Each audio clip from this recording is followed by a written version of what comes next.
And we're back. Hello, everyone, and welcome back to Rosicle 9. And Nathaniel, one of the hosts here at the channel. I am joined off screen by my lovely co-host, Ashley. Say hi to everyone. Hi! There she is. You guys can't see her, obviously, but she's here. We are doing, Rosicle or whatever is doing their limited set review. We didn't do this for Spider-Man, but we do want to kind of refocus the channel back in like a draft and limited perspective.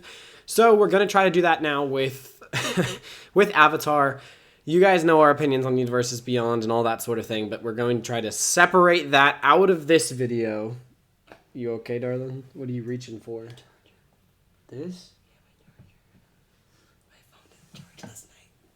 Okay. Anyways, we're going to try to focus completely not on that for this video and talk about this set just as it is, as the set. This is what it is. We don't get a choice. So let's just deal with it and let's move forward and let's I'm like being lit up again. Yeah, it's because it's cloudy where we live. Cloudy. I'm gonna try to scoot, or maybe it's better to. Yeah, you're going to keep moving. Those clouds are gonna move. Who knows? All right. Anyways. Cards. Okay. Aang Swift Save. So we're doing the multicolored. We're doing the multicolored and the colorless cards in this video, and then we'll do white, blue, black, red, green. And by the end of it, you guys will have my limited take review of every single card in the set. I should say in the draftable set. So these will be the cards that come out in play boosters. This will not include any of the cards that you can get in collector boosters exclusively, and it also won't include any of the cards that are on the bonus sheet that's only showing up in like one in a box, effectively. I think it's one in every 25 packs. So literally in an 8-person draft, you might see one of them in the entirety of the table, because that's what, 24 packs, so that's about, the math is about math in there. Anyways, all right, so let's jump into this. I'm going to give every single card a rating from 1 to 10, 10 being this is the absolute biggest bomb I've ever seen, and I think there's just, you have to have an answer for this, or maybe there's not even an answer for it, and you're just going to win. 1 being, why would you ever play this garbage? This clearly is not good in limited. Maybe it's not good in anything, but it's definitely not good in limited. Okay, here we go. Aang Swift Savior. We start out with 1 and an Azorius for a 2 mana, already messing up. 3 mana for a 2/3 flash flying. Human avatar ally. Whenever it enters, you airbend up to 1 other target creature or spell. So what does airbend do? We're going to have airbend, earthbend, firebend, waterbend. So we'll go ahead and get into that just when they come up. So this one's airbend. You get to exile a creature. So you only get to... So what airbend lets you do is it lets you exile something and then it kind of returns it. Well, it doesn't return it. They may cast it for 2 mana. So you can use that to kind of blink your own thing at a bit of a cost, or you can use it for removal. There's all sorts of things here. In this case, it lets you exile up to 1 target creature or spell, so you're probably going to use it on an opponent, but who knows? So you exile it, and then while it's exiled, its owner may cast it for 2 rather than its original mana cost. And then you can waterbend 8. Okay, it doesn't explain what waterbend is here, but waterbend lets you tap any number of creatures and artifacts, I think. I'd have to get to an actual waterbend card to pay its cost. So in this case, once you do that, you pay 8.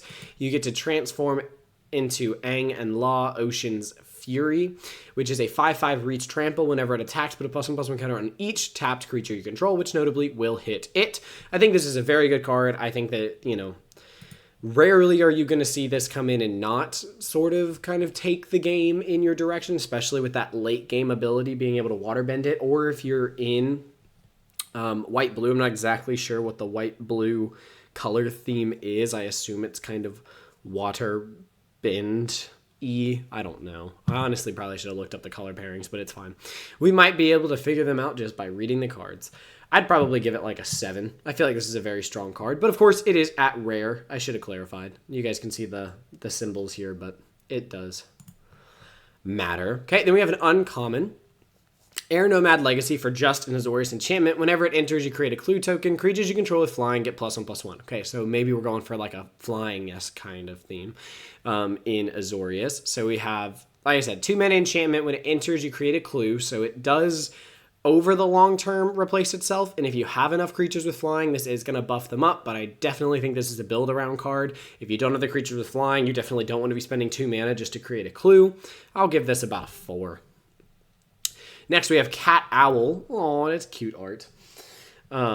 Anyways, 4 mana, 3 and an Azorius hybrid, 3/3 flyer. Whenever this creature attacks, you untap target artifact or creature. I think that's pretty good. I mean, 4 mana, 3/3 flyer is pretty decent.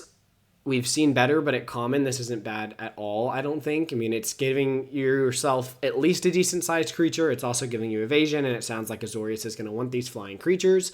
So, honestly, I think it's fine. I'll give it about a 4. Katara Water Tribe's Hopes, 2 a white and 2 blue, so total of 5 mana for a 3/3. Definitely bad there, but we'll see what we can do here. Human Warrior Ally, legendary creature, Vigilance.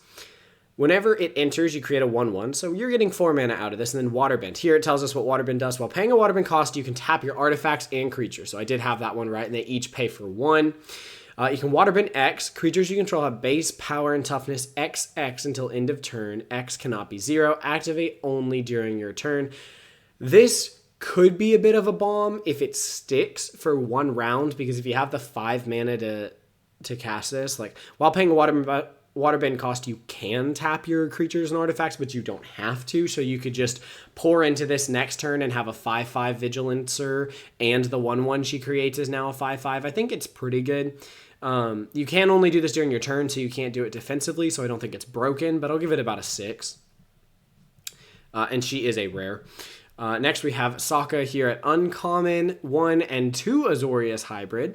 Vigilance 2/4 whenever Sokka and at least one other creature attacks, draw a card. I think this is pretty good. 3 mana, 2/4 Vigilance is already decently solid, and then you're probably going to have another creature that can attack, and it's not even draw a card and then discard a card, so we're not looting here, we're just straight profitable. I love drawing cards in Limited. I think it's one of the best things that you can do, right? As long as you keep your hand full of things to do, you have a much, much, much better chance of winning the game. I'll give this probably a 5, I would say, although I could see this being even higher in play. Okay, next we see a Dimir card, Azula Cunning Usurper, I think is how you say that word. Cool. I got approval from the English teacher. Partially I have an English brain, even math brain. Yeah. You okay over there? Mm-hmm. She's just laying. Cozy. She's very cozy. Azula Cunning Usurper, 2 and a blue and 2 black, so 5 mana, 4/4. Okay, with Firebending 2. So what does Firebending do? Firebending says whenever this creature attacks, you make that much red mana. So in this case, you'll make 2 red mana, but it lasts only until the end of combat. So you have to use it on basically like instant speed activated abilities or instant spells. When Azula enters, target opponent exiles a non-token creature they control, then they exile a non-land card from their graveyard. So as soon as she enters, they exile a non-token creature. That's very solid. So this is a 5 mana 4/4 that's exiling them. During your turn, you may cast cards exiled with Azula, and you may cast them as though they had flash. Mana of any type can be spent. Okay, so this is just an absolute bomb, right? Because you play this as a 4/4, it removes a creature from your opponent, and then later you can potentially cast that same creature, and you're getting a discount on it from her own Firebending. Yep, this is a bomb if I've ever seen one. Probably 8.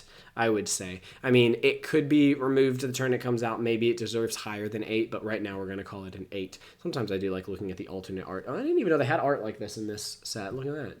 Didn't know that existed. That looks so cool. All right, Foggy Swamp Spirit Keeper. We're sticking with Dimir here. Creature, human, druid, allied. 1 and a Dimir, so 3 mana, 2/4 with lifelink. I already like that. 3 mana, 2/4 with lifelink is a very powerful card because it's going to just kind of help you stabilize. This is exactly what you want if you're falling behind because it's probably big enough to, it's got a big enough butt to block a lot of what's going to be coming your way in the early game, and the lifelink's going to deter that attacking as well. Then it says whenever you draw your second card each turn, create a 1/1 colorless spirit creature token with this token can't block or be blocked by non-spirit tokens. So realistically, it's only creating attackers, right? But those attackers are going to get in. Those attackers are unlikely to be blocked, so they're just kind of long-term damage. And this card does exactly what it wants to do, get you to the long game where those spirits can be killing things. Now, you do have to draw your second card each turn, so you have to have an additional way to draw. But this is a really good uncommon, in my opinion. I feel like this probably breaks into that 5 or 6 territory. We'll call it 6. I think this is going to be very powerful.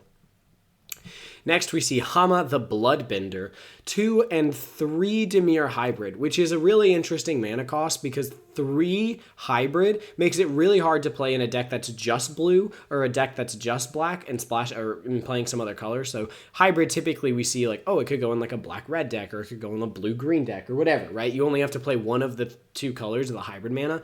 But because it's got 3 pips, this is actually going to be tough to play. When it enters, target opponent mills 3 cards. Okay, it's a 5 mana 3/3 human warlock, so we're not great there, but okay, target opponent mills 3.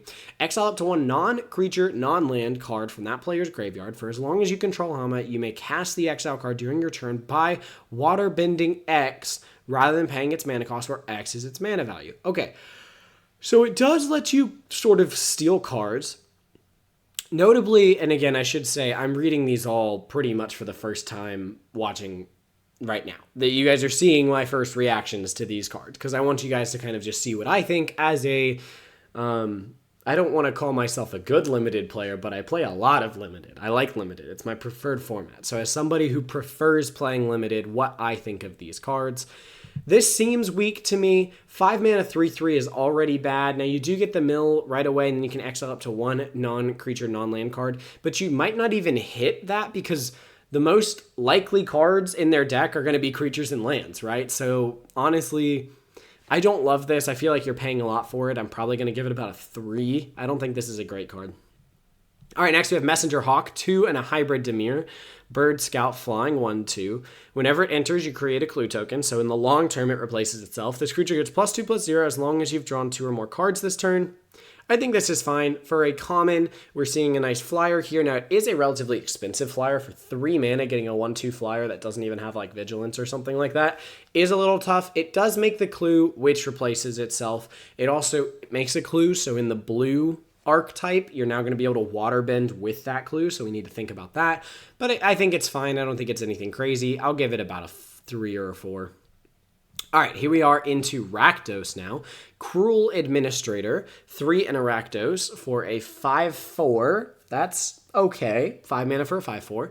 When it enters, raid, this creature enters the +1/+1 counter on it if you attack this turn. So we're seeing raid return here. I don't know where raid first got printed, but I know it was in Foundations because I've been playing a good bit of Foundations draft right now around time of recording. So this thing probably enters as a 6/5, which is pretty good. Whenever this creature attacks, create a 2/2 red soldier creature token with firebending 1. Okay, this is a very, very good uncommon. This is a 5 mana, likely 6/5 that makes you 2/2s that can add mana. That's pretty insane. This is a good top end. This is the type of thing you want to see at the top of your deck. In uncommon, you're going to be able to draft this more reasonably. You know, when we see rares and mythics, it's always great to think about like the magical Christmas land decks that you can make with all the different mythics and rares, but how often do you really see those, right? I genuinely don't think even to date, after doing like 30 plus Foundation drafts, I've ever gotten a Bloodthirsty Conqueror in a draft.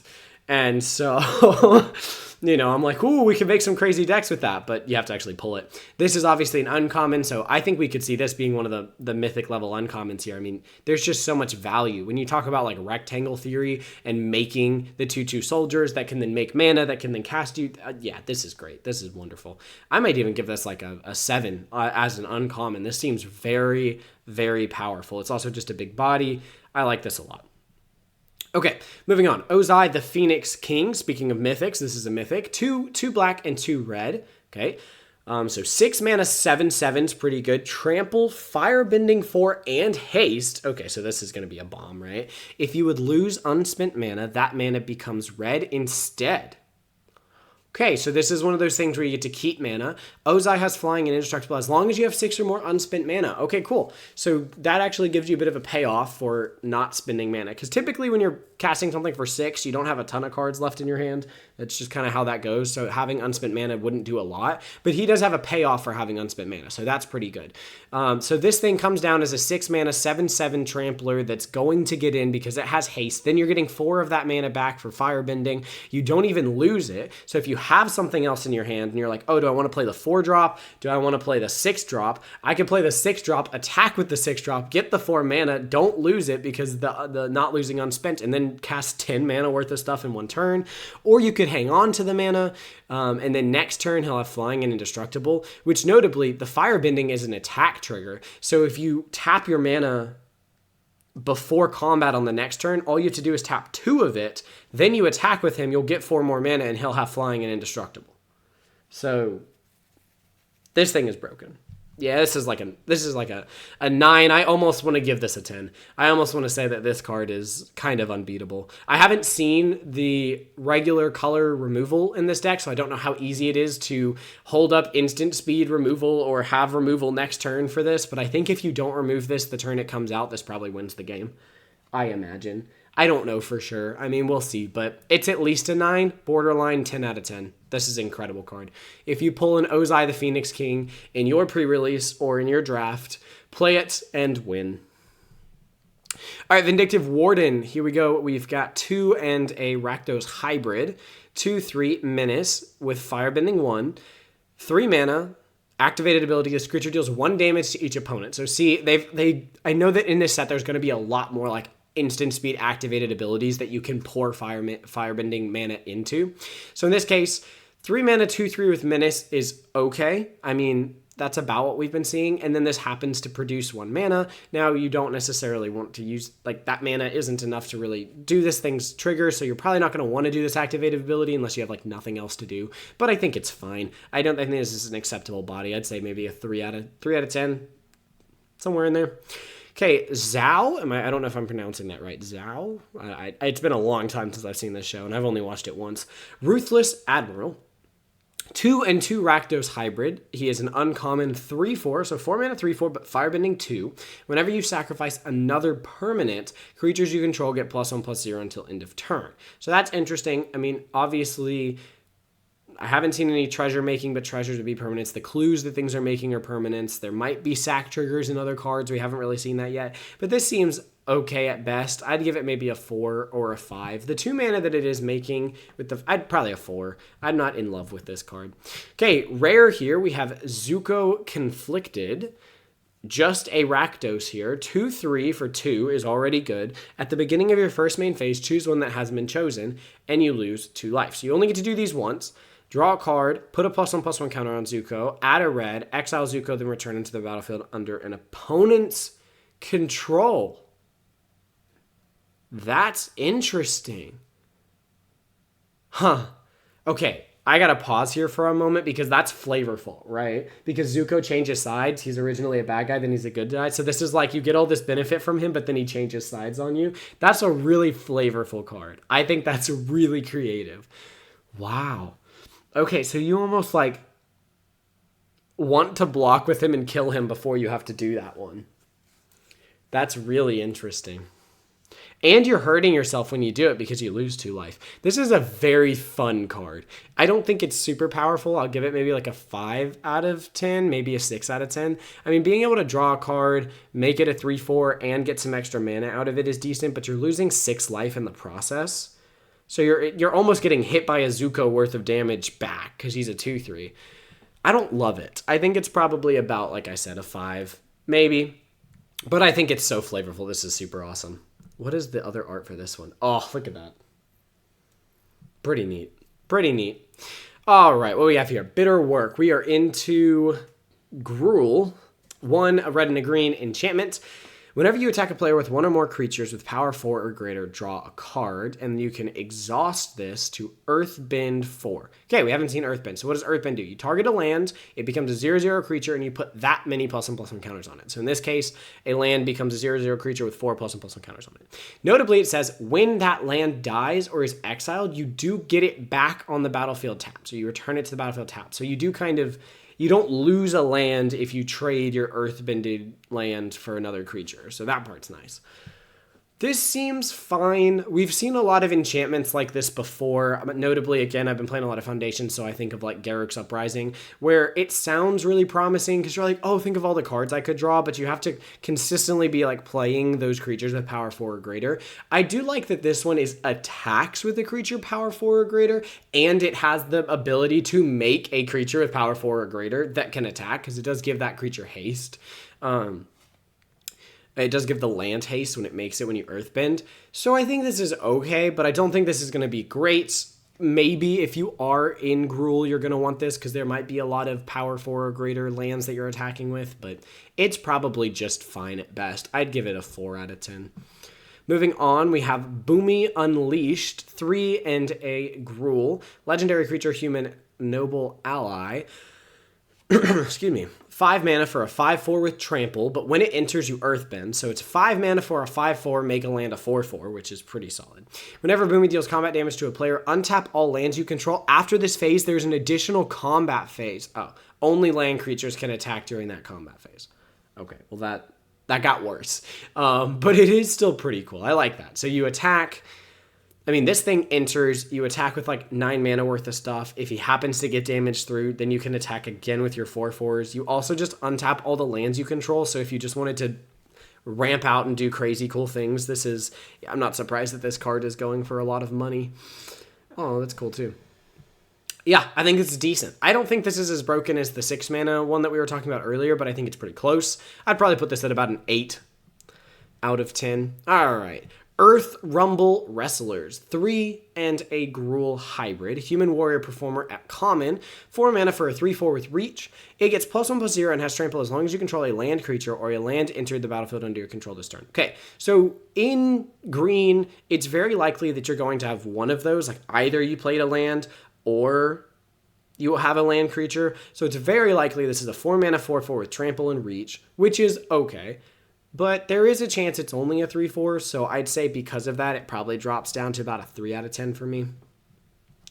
Next, we have Toph, Hard-Headed Teacher, 2 and a Gruul, human warrior ally for a 3/4, so 4 mana for a 3/4. Whenever it enters, you may discard a card. If you do, return target instant or sorcery card from your graveyard to your hand. Fine. Whenever you cast a spell, Earthbend 1, that's decent. Okay, so just anytime you cast a spell. Notably, it doesn't say like an instant or sorcery, just a spell. You're just constantly earthbending 1. Now, notably, you can earthbend 1 and make a bunch of 1/1s out of your land, or you could earthbend 1 onto a land you already turned into a creature and just give it another +1/+1 counter. So you can kind of choose between those if you want. If that spell is a lesson, because there are lessons back in this format, you put an additional +1/+1 counter on that land. I think this is a very profitable 4 mana creature, so I think it's good because of that, but I don't think it like breaks the game. I'm going to call it like a 6 out of 10. Then we have Uncle Iroh, which is a 1 and 2 Gruul hybrid. 3 mana 4/2 is pretty good with Firebending 1, so you're probably going to get the mana out of attacking with it, and it is a 4/2, so it wants to attack. And lesson spells you cast cost 1 less to cast, so it is making your lesson spells cheaper, but, you know, I think it's fine. 3 mana 4/2 is already okay, and then Firebending 1 just makes it a little nicer, especially if you're in red, if you're playing this more in red. So I think this is good, but I don't think it's broken. I give it about a 4 out of 10. All right. I don't know if I'm making good progress or not. I'm putting Ashley to sleep. Hopefully that's not bad news about my entertainingness. Earth Kingdom Soldier, 4 and a Celestia hybrid. So 5 mana 3/4, whoa, Vigilance. When this creature enters, put a +1/+1 counter on up to each of 2 target creatures. So you are going to get 2 +1/+1 counters worth of stuff out there. Typically, we see that this card is pretty decent because you can buff up other stuff. If you have a flyer that's getting in with evasion, you can put the +1/+1 counter on the flyer. But you do have to have other things. Now, the green-white synergy theme is go wide, so you should have other stuff to put these counters on. We typically see this do pretty good, so I will at least give it a 4 out of 10 for that, but I don't think this one's broken, so we're going to leave it at, just that, 4 out of 10. Earth King's Lieutenant is just a Celestia 1/1 trample. When this creature enters, you put a +1/+1 counter on each other ally creature you control. So there you go. They all get a +1/+1 counter. Whenever another ally you control enters, put a +1/+1 counter on this creature. Okay, so you want to play allies in green-white, and this is just your kind of Lord-style-y effect for it. Every time you play an ally, this gets bigger. It's got trample. If you already have other allies, it's buffing them all up. The problem with this one is if you play it for 2 mana on turn 2, and you don't already have another ally, then it's just a 2 mana 1/1, so it has the potential for getting bigger, but you do have to keep that in mind. Moving on. Suki Kyoshi Warrior, 2 and 2 hybrid Celestia. Star and 4, her power is equal to the number of creatures you control, so that could probably get pretty big. And then whenever she attacks, you create a 1/1 white ally creature token that's tapped and attacking. That's very good in combo with the Earth Kingdom's Lieutenant or whatever it was that we just saw. So pretty decent, nothing crazy, but maybe this one gets a 5 out of 10 for me. It seems pretty good. And the power could definitely get up there. I mean, you want this to be like a 4/4, but it's probably, it with itself and the creature it creates is at least a 2/4, so it's probably a 3/4 or a 4/4. Yeah, okay. I don't know. I think, yeah, I'll still give it a 5. White Lotus Reinforcements, 1 and a Celestia, creature, human soldier, 2/3, so 3 mana, 2/3 with Vigilance. But the other allies you control get +1/+1. This is just straight up a Lord effect for allies, so I think that's probably pretty good. I'm going to pronounce this wrong. Haibai? I don't know. Spirit of Balance, 2 and 2 Orzhov hybrid. Bear Spirit, 3/3 legendary creature, so 4 mana, 3/3. Whenever it enters or attacks, you may sack another creature or artifact. So it looks like white-black is the sacrifice deck. If you do, put 2 +1/+1 counters on it. Okay, so you can sack something here, and then it enters as a 4 mana, 5/5. Whenever it leaves the battlefield, put its counters on target creature you control. Okay, cool. So you do kind of want to sack something with this.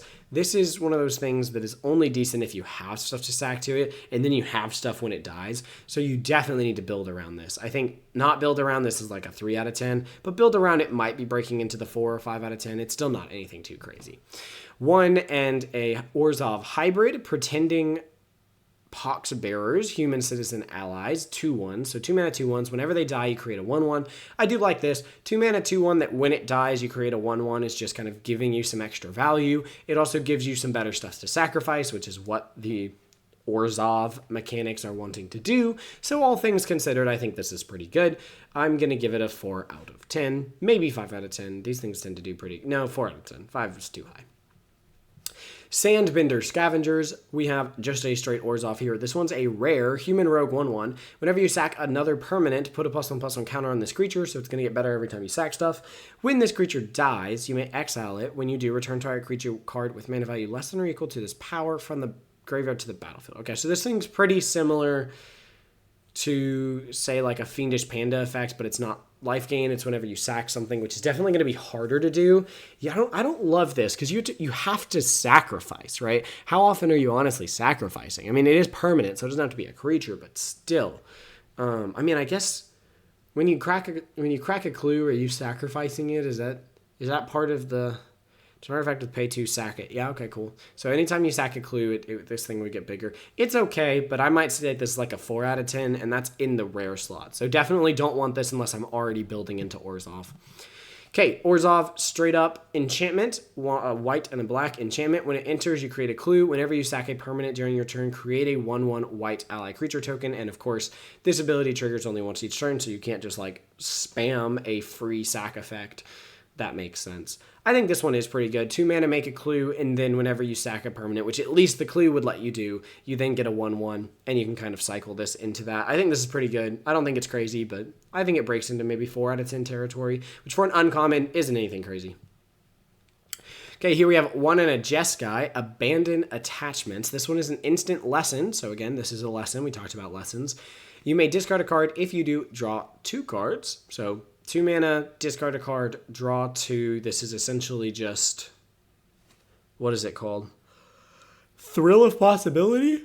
But you can cast it for a blue or a red. So sure, I'll take it. Thrill of Possibility was pretty good, but you got to keep in mind that you need a land to, not a land, you need a card to be able to discard to it. Dragonfly Swarm. Oh, I didn't give it a rating. 4 out of 10. Dragonfly Swarm.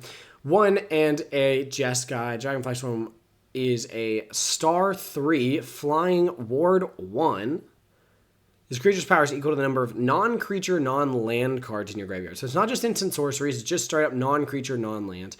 So it's basically like anything that would trigger prowess. When this creature dies, if there's a lesson card in your graveyard, you also get to draw a card. This is just a very good uncommon, right? Because this is probably a flying 3/3 with ward 1 for 3.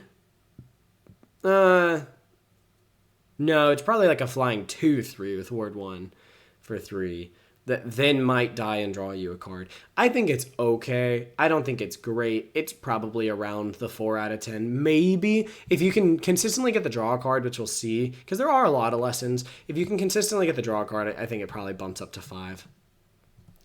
This is just a double Jeskai hybrid, legendary creature, human advisor, Professor Zay. Zai? I don't know. 0/3, tap, discard a card, draw a card. Pay 1, tap it, sack it. Return target instant or sorcery card from your graveyard to your hand. Activate only during your turn.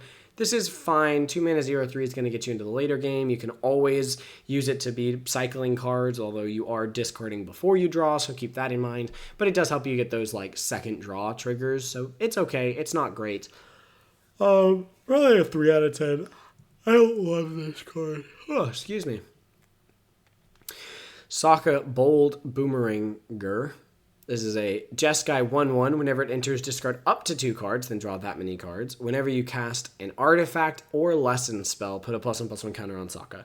Okay, so this is a rare that has a lot of potential, but I don't think they're going to be casting a ton of artifacts or lesson spells. So I just feel like this thing's probably going to consistently be like a 2 mana 2/2, maybe a 2 mana 3/3 at best, which isn't that great. It is nice to be able to discard up to 2 and then draw that many cards if you need to and to get your draw triggers, but it's really not great, crazy. I'd give it maybe a 4 or 5 out of 10, and it's at rare, so that's not good.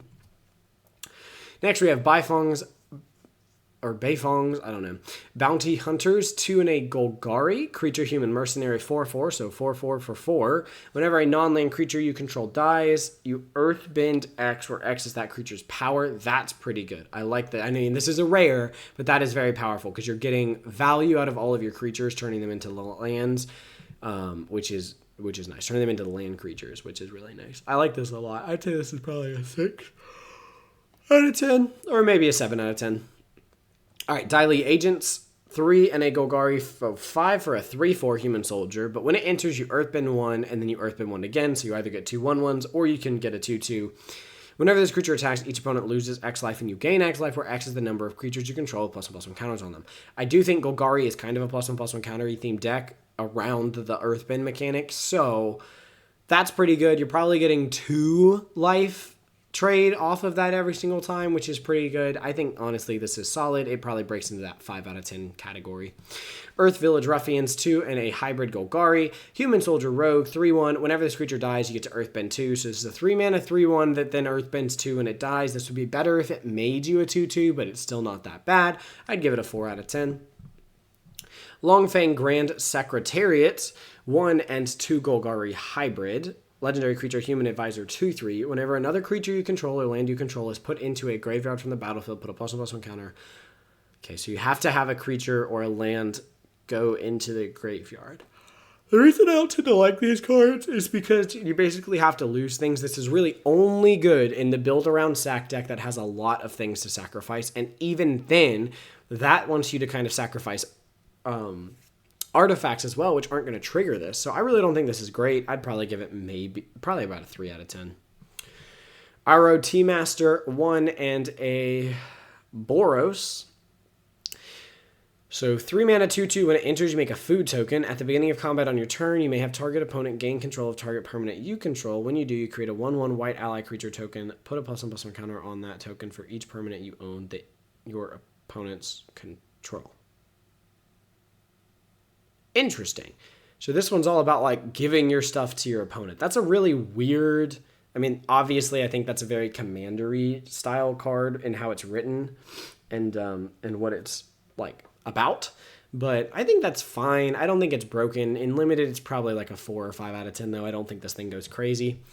Next we have Jet Freedom Fighter, 2, and again, we're seeing the 3 hybrid mana here, so you're really not playing this in white or red very likely, but so 5 mana 3/1. Whenever it enters, he deals damage equal to the number of creatures you control to target creature an opponent controls. So it really is a 5 mana removal spell. Then when it dies, you put a +1/+1 counter on each of up to 2 target creatures. Okay, so you really want this to just come in, remove something, and then use it to block or attack and die, and then you get to put some value on other things. I think that's fine. I think it's okay. Probably 4 out of 10.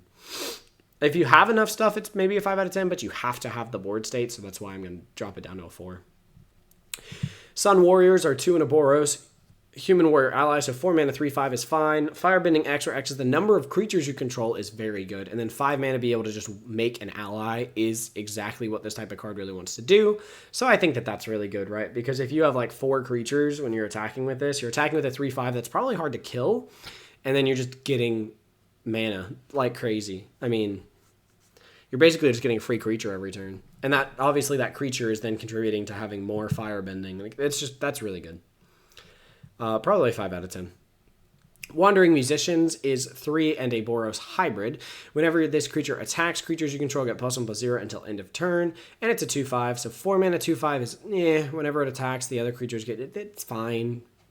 I think it probably breaks into 4 out of 10, but it might only be a 3 out of 10. Okay, now we're into Simic, Guru Pathic, I don't know. 2 and 2 Simic hybrid, human monk ally for 2/4, so 4 mana 2/4 is not great. Whenever it enters, look at the top 5 cards of your library. You may reveal a lesson, saga, or shrine. Don't know how many sagas or shrines there are in the format. Lessons are relatively common. Put it into your hand. So this might be 4 mana 2/4 draw. Put the rest in the bottom of your library. Whenever you cast a lesson, saga, or spell, put a +1/+1 encounter on another target creature you control. I think this is fine. I think this is at least a 4 out of 10. If you manage to hit and then cast it, this is probably breaking into 5 out of 10 territory, but because there's a chance that it fails, I'll probably put it at about 4 out of 10. Hermetic Herbalist. I mean, I say herbalist, but whatever. Simic, 2/3, so 2 mana 2/3 that taps out. Yeah, this is great. 2 mana 2/3 that taps to add mana of any color. Yeah, you play this. You play a 2 mana 2/3 that taps to add mana of any color. Tap to add 2 mana of any combination of colors. Spend this mana only to cast a lesson spell. Sure, but I think you play a 2 mana 2/3 that just ramps you, right? Especially because I think green blue is sort of just like the rampy deck. It typically is. So. Platypus Bear, sure. Okay, 1 in a Simic hybrid, 2/3 Defender. Whenever it enters, you mill 2 cards. As long as there's a lesson card in your graveyard, this creature can attack as though it didn't have Defender. Okay, so it's probably going to be able to be a 2/3 attacker relatively often. And I mean, I guess maybe there's some like mill strategy, hybrid-y working stuff that you can do there. I mean, 2 mana 2/3 is okay. Obviously, I much preferred the green-blue one we just talked about, but this one's fine, I think. 3 out of 10, maybe. 4 out of 10, because it's a little more likely to attack. I don't know. Lion, is this what I think it says? 3 mana 3/6? What am I doing here? Let's see. 1, a green and a blue, Vigilance. Okay, so 1 in a Simic, Vigilance Reach, 3/6. When it enters, you gain 3 life. It can't attack or block unless there are 3 or more lesson cards in your graveyard. Okay, so this is probably not going to be able to attack and block. That's a lot of lesson cards. I know we haven't been through all of them, but that's a lot of lesson cards. I don't think you're going to regularly be able to have that. And even if you do, it's in the late game where a 3/6 probably isn't breaking the game anymore. So I actually think in terms of rare, this is probably not that powerful. You probably don't really want to be running this. I'd say this is like a 4 out of 10, and it's in the rare slot. So not good. Fire Lord Azula. 1 and a Grixis, 4/4, so 4 mana 4/4 with Firebending 2. Whenever you cast a spell while Fire Lord Azula is attacking, copy that spell. You may choose new targets. Okay, so obviously you want to use your Firebending to copy a spell. That might be like a combat trick or a removal spell or whatever. Being able to get a copy of it is going to be pretty powerful. 4 mana 4/4 is fine. I don't think this is a broken rare, but I do think it's a strong rare, so I'll give it somewhere in the 5 to 6 out of 10 category. I don't love that. Like, everything that she relies on is casting a spell, and a lot of what Firebending is useful for is the activated abilities of creatures, so, I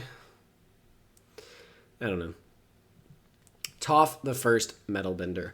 1 and a Naya, human warrior ally, so 4 mana 3/3. Non-token artifacts you control are lands in addition to their other types. They don't gain the ability to tap for mana. Okay. But it's specifically non-token artifacts. At the beginning of your in-step, Earthbend 2. And it does let you then turn these other artifacts into creatures. But I don't love that it says non-token artifacts. I feel like this... I don't know. I'm missing something here, I guess. But it's okay. I mean, so 4 mana 3/3 that lets you Earthbend 2 at the beginning of your end step is already decent. I'd say that's like a 5 out of 10, 4 out of 10, 5 out of 10 area. And then being able to do it with your artifacts is fine. I don't think it's great, though. It probably still sits at like 5 out of 10 for me. Aang at the Crossroads. So this is 2 and a Bant, human Avatar Ally. So 3/3 flyer for 5. When it enters, you look at the top 5 cards of your library. You may put a creature card with mana value 4 or less from among them onto the battlefield. Okay, so that's going to hit something more often than not and to be able to put it onto the battlefield. So that's good. You just hit a creature, get another creature for free. Okay, whenever another creature you control leaves the battlefield, okay, so that's probably going to happen. Then the next upkeep, if it survives, you transform this into a 4/4 flying. Land creatures have vigilance at the beginning of combat. Earthbend 2. Very powerful. I think this is very strong. I think this is quite the bomb. I mean, it's just doing a lot, right? 5 mana, get a 3/3 that's flying, get another creature more than likely. Whenever that creature leaves, eventually this transforms. Now, this is a 4/4 flyer. The land creatures have vigilance, and your earth bending. There's a lot going on here. I like it, though. Probably a 7 or 8 out of 10. Katara the Fearless. This one's just straight up Bant, 3/3. So 3 mana, 3/3. If a triggered ability of an ally you control triggers, that ability triggers an additional time. So she's a repeating triggers for allies. That's a really interesting card. I mean, I think that's good in the specific ally deck, which is what, green-white. So obviously, if you have this, you probably want to build into green-white. Maybe get some of those white-blue hybrid cards. But yeah, I think this is pretty cool. I like it. Triggered ability of an ally you control triggers. Yeah. All right.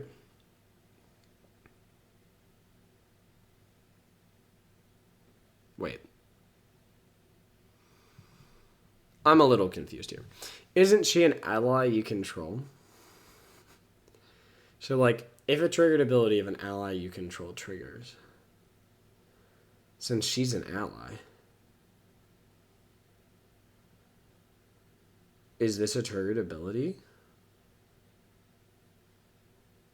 I don't know how that works. My brain's thinking, like, does it double this and then that just goes infinite? That's weird, right? Like, I don't know.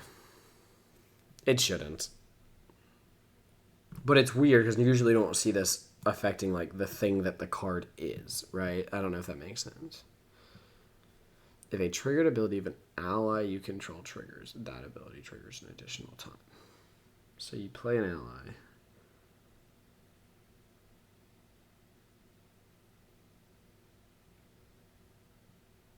Yeah, I think it's probably a replacement effect.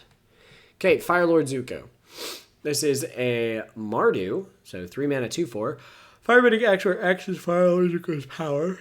So it's at least going to be Firebending 2. So 3 mana, 2/4 with Firebending 2. Whenever you cast a spell from exile, and whenever a permanent you control enters from exile, put a +1/+1 counter on each creature you control. But it doesn't inherently have any way to exile things. So this is probably just a 3 mana, 2/4 with Firebending 2. Which is fine, but nothing great. So I'll give it like a 4. Did I even rate her? I don't know. Maybe a 5. In the right deck. It does nothing in the other deck. So 3 out of 10 in a deck where you're not worried about this. Maybe a 5 if you can actually get a good number of triggers off of it. Man, I'm yawning a lot. Firelord Zuko is probably like a 5, 4. Yeah, 4 or 5. Maybe a 4, honestly. That's not great. Okay, 3 and a... Oh, goodness. What is that one? Green, blue, and red. That is... Oh, it's the dragon one from Tarkir, and I don't remember it. I should not be blanking on this. What is the name of that color combination? Teamer. 3 and a Teamer.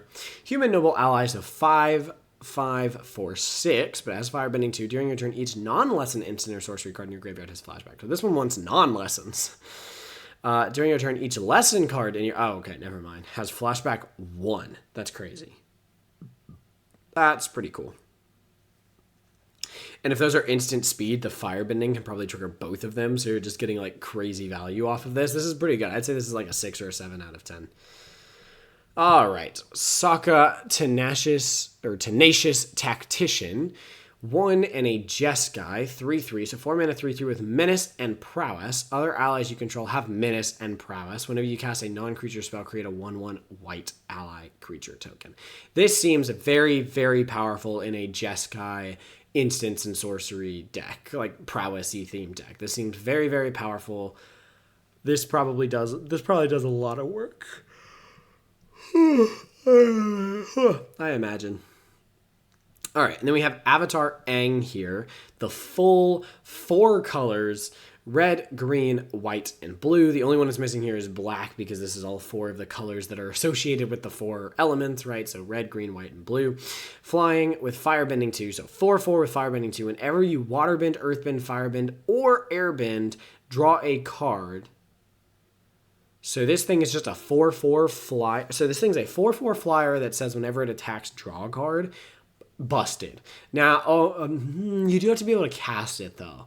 Oh, that's a whole fair point, right? Is that managing to cast this is probably difficult. So I don't know. I don't think it's ideal. 4 mana, 4 colors isn't ideal. I haven't necessarily seen it be doable. We haven't seen a lot of like go get certain lands and things like that. So I do think this is probably like a 2 or a 3 out of 10 in limited just because it's going to be super hard to cast. But if you cast it, obviously you probably just win the game. So what else does this do once it transforms? A flying 6/6 that spells you cast cost Wooburg less to cast. At the beginning of each upkeep, you may transform. If you do, you gain 4 life, draw 4 cards, put 4 +1/+1 counters on him, and he deals 4 damage to each opponent. Holy moly. Wow, is that broken? Okay, yeah, obviously this just wins you the game if you manage to pull it off. But, dear Lord, are you actually going to be able to cast it? I don't know. All right, so now we're into Colorless, and then we're almost done with this video. Thank goodness, because it's been like an hour, right? Aang's Journey, 2 mana, sorcery. This one's a lesson with Kicker 2. Search your library for a basic land card. If the spell escaped, instead search your library for a basic land card and a shrine card. Reveal those cards, put them into your hand, then shuffle. I haven't seen the shrines yet. I think there's only 5 from what I've heard in the set, though, so I don't know if that Kicker is great. 2 mana, go get a land is fine, but it's not great. Barrels of Blasting Jelly. 1 mana, pay 1, add 1 mana of any color. So that's color fixing. Then 5 mana, tap it, sack it. It deals 5 damage to target creature. So it can be used as removal, but this is obviously not great. It is a common, but you're only really going to need this if for some reason you really need color fixing or you desperately want to have like artifacts that can tap for water bending. Notably, this can tap for water bending, so just keep that in mind. But Bender's Water Skin, 3 mana artifact, untap it during each other player's untap step, and then it taps to add 1 mana of any color. Again, very useful in some of those later games where you're wanting to have some color fixing, and also pretty useful if you're, pretty useful if you're using it for water. Well, no, you don't really want to use this for water bending because it taps itself to add 1 mana of any color, so I mean, it's fine. Energy bending, 2 mana. I mean, this is a pretty good 3 mana rock in like constructed, right? Because it's a 3 mana rock that you can actually tap for like commander in like 4 different times because they're untapping at everybody else's turn. Energy bending. Energy bending is a 2 mana.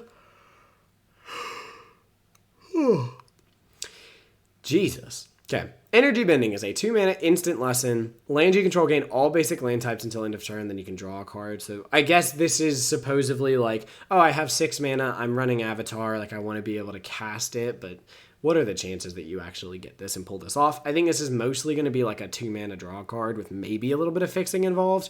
And 2 mana draw card just really isn't it, unless you're in like the Is It deck and you're just wanting to be casting instants and sorceries and stuff anyways, then yeah, this is the exact type of effect you want. So build around it's good, but typically I'd call this like a 3 out of 10, maybe even 2. It's just not good. 3 mana Fire Nation Warship Artifact Vehicle 4/4 with reach. Whenever it dies, you create a clue token. It has crew 2. So 3 mana 4/4 with crew 2. But when it dies, you do get a clue token. Is fine. It does work well for waterbending stuff, but I don't think it's crazy. I'll give it maybe a 4 out of 10. Maybe a 3, I don't know. Kyoshi Battle Fan, 2 mana equipment. Whenever it enters, you do get a 1/1 ally creature token that attaches equipment to it. So it will be a 2/1. 2/1 creature, but all the equipment does is give it +1/+0. That's not great. The equipment can be tapped for mana. So that's decent for waterbending. Huh. And then the equipment can be tapped for mana, and then the creature can be tapped for mana. So in like a very heavy waterbending deck, I could see it being useful, but it's really not great. 3 out of 10, maybe even a 2 out of 10. Meteor Sword. So we've seen Meteor Golem. This is Meteor Sword. Look at this. When it enters, destroy target permanent. And then equip creature gets +3/+3 with equip 3. I mean, this is a high mana value removal spell, but sometimes you just need a 7 mana kill whatever I need, right? So I don't think this is actually the end of the world for that like late game removal, but just keep in mind, you don't really want to be removing things for 7 mana. So, 4 out of 10 at best, probably. Planetarium of Wan Shi Tong. 6 mana, legendary artifact, pay 1, tap, scry 2. Whenever you scry or surveil, look at the top card of your library.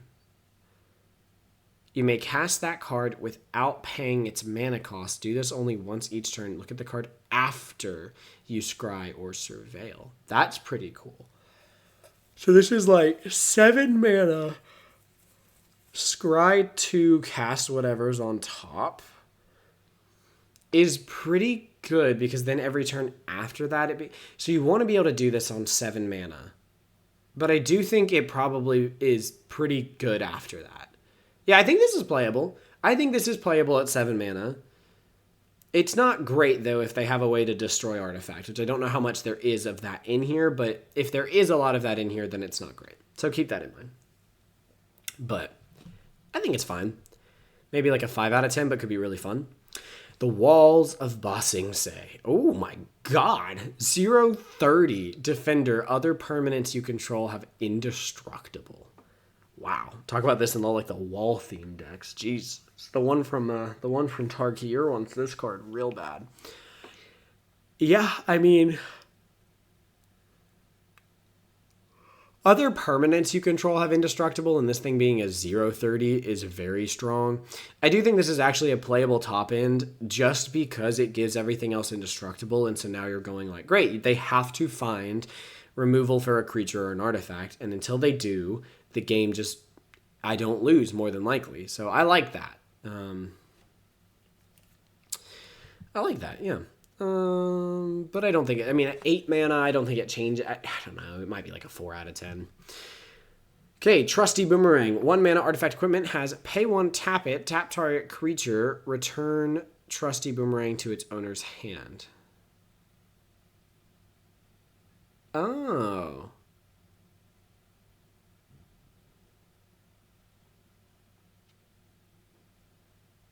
That's really interesting. So you equip it, so you pay 1, then you pay 1 to equip it to a creature, then you pay 1 to tap that creature. Yeah, that's a lot of cost. I'm going to say that's way too much that this card has to do. This is probably like a 1 out of 10. I don't see this being played ever. Whew. Okay, we're moving on. White Lotus Tile. 4 mana artifact. It enters tapped. Add X mana of any one color, where X is the greatest number of creatures you control that have a creature type in common. Okay, so in like allies, this taps for a lot of mana. Obviously, this is going to be huge in constructed, but I don't think this is very playable in limited. 4 mana, do nothing but get extra mana on the next turn is probably not playable. 2 out of 10. Okay, we're pretty much to lands here. All right, Zuko's Exile. 5 mana, instant. Exile target artifact, creature, or enchantment, but its controller creates a clue token.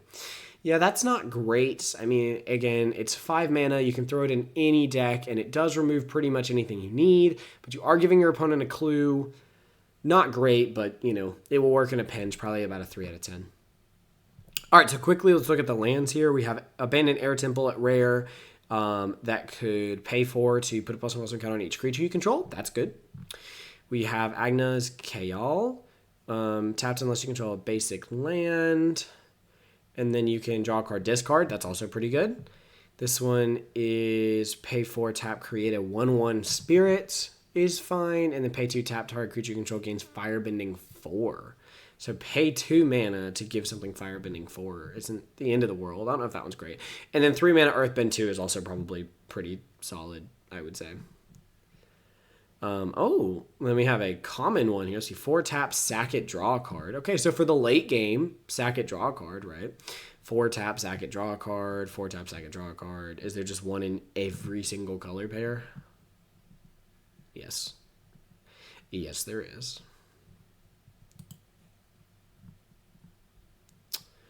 Jasmine Dragon Tea Shop. This one's at rare. Tap for a colorless. Add 1 mana of any color. Spend it only to cast an ally spell or activate ability of an ally creature. Pay 5 tap to make an ally. This is very good in the ally deck, so, do with it what you will. Rumble Arena. Vigilance when it enters Scry 1. Oh, it's a land with Vigilance ready to be earthbended. That's pretty cool. That's actually really cool. I love the flavor of that. That's fun. Secret tunnel. Can't be blocked. Okay, I love the flavor of lands that are ready to be turned into creatures. Pay 4 tap 2 target creatures you control that share a creature type can't be blocked this turn. And then let's see, White Lotus Hideout, add 1 mana, spend it only to cast a lesson or shrine. Don't know if the lessons or shrines are going to be enough for this one to really be played, and then it has the color fixing, and that's it. Okay, so it was a long video, just shy of an hour, but we did it. I think generally speaking, I'm very excited for this format. I love seeing that it's got a full 10 archetypes, all of the double colors. There's a few obviously that you could build into 3 or even 4 colors there depending on what you're doing, and it just seems like it's a well thought out format. It seems like it's well constructed. It seems like it's going to be a lot of fun, and that they really did design it well, so I'm super excited. Stay tuned. Theoretically, tomorrow, if you guys are seeing this on the day it comes out, we'll have the white cards out for you, followed by blue, black, red, and green, all the way leading up for your pre-release, so that hopefully you can do as well as you can. So hopefully you guys enjoyed my opinions on the cards. I'm going to try to talk about what they can do a little bit more in the future videos and why I'm giving it the rating that I am. But yeah, we saw a lot of 4s to 5 out of 10s, which I think is going to be really exciting, but also makes sense because that's right around average. And yeah, we will see what these cards do, but I'm very excited. It definitely seems like Rakdos and Celestia have a lot of strength. I didn't see as much in blue that I loved, but to be fair, there could be a lot of strength in that in the actual colors themselves. So we'll just have to see when we get to those. Anyways, thank you guys for being so awesome. If you did enjoy the video, make sure to leave a like down below. Comment what you guys are thinking of the multicolor cards and colorless so far. And of course, we'll see you guys in whatever comes next. Until then, may those rolls be ever in your favor, and we'll see you guys next time. Peace out. Bye, y'all.